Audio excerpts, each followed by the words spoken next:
Malaysia terbelakang banget ya dalam soal kebebasan beragama dan hak asasi manusia.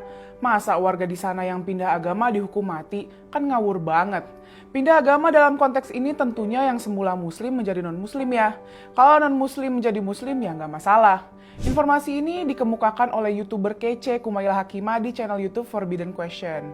Kata Kumaila, kalau kamu lahir sebagai orang Melayu di Malaysia, kamu wajib muslim. Kamu nggak boleh pindah agama alias murtad. Kalau kamu pindah agama, ada hukuman pidana yang menanti kamu. Dan hukumannya nggak main-main.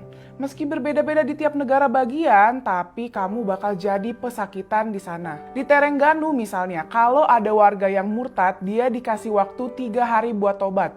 Kalau nggak mau, hukuman mati udah menyambut dan harta disita negara. Udahlah nyawa melayang, auto miskin pula. Di Pahang, kalau ada yang nekat murtad, hukumannya berat banget. Didenda Rp5.000 sekitar 18 juta rupiah, 3 tahun penjara, dicambuk 6 kali atau kombinasi semuanya.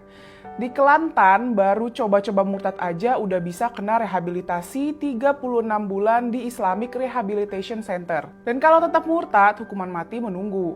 Masalahnya, negara mayoritas muslim yang terbelakang seperti ini bukan cuma Malaysia. Afghanistan, Brunei Darussalam, Iran, Maladewa, Mauritania, Qatar, Arab Saudi, Uni Emirat Arab, dan Yaman 11-12. 9 negara mayoritas muslim itu juga menerapkan hukuman mati bagi murtad. Hukuman mati bagi warga yang pindah agama di zaman modern kayak sekarang jelas nggak masuk akal. Memang dalam sejarah Islam, hukuman mati bagi muslim yang menjadi non-muslim pernah diterapkan. Dalam hadis yang diriwayatkan Bukhari, ada 3 kondisi seorang muslim darahnya halal ditumpahkan alias boleh dibunuh. Di antaranya kalau dia murtad atau keluar dari Islam. Karena itu hak kebebasan beragama dibatasi di bawah kekuasaan Islam, mulai dari kerajaan Muawiyah sampai kerajaan setelahnya. Bahkan bisa dibilang konsep kebebasan beragama nggak dikenal saat itu.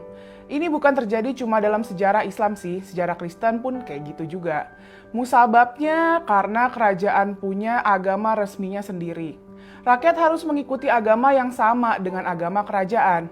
Bagi rakyat yang membangkang, dia akan dihukum mati. Jadi pindah agama ketika itu dianggap tindakan pengkhianatan. Tapi dalam era modern, negara sebagai pengganti kerajaan diatur nggak memiliki agama alias netral agama. Negara nggak memfavoritkan satu agama tertentu, tapi negara harus melayani semua pemeluk agama. Ditambah dalam Deklarasi Hak Asasi Manusia, pasal 18, setiap orang punya hak kebebasan berpikir, hati nurani, dan beragama. Hak ini juga mencakup kebebasan untuk mengubah agama atau keyakinan tanpa takut dihukum. Atas dasar itu, negara nggak punya hak menghukum warganya yang pindah agama. Dalam Islam sendiri ada prinsip yang menjadi landasan bagi kebebasan beragama, yaitu la ikraha fiddin. Tidak ada paksaan dalam beragama. Al-Quran Surat Al-Baqarah ayat 256. Memang masih ada ulama yang kekeh dengan pandangan bagi muslim yang murtad harus dihukum mati. Tapi mengingat konstitusi di Indonesia sangat menjunjung tinggi hak kebebasan beragama, pandangan itu hanyalah sekedar opini. Yuk tolak pemaksaan beragama.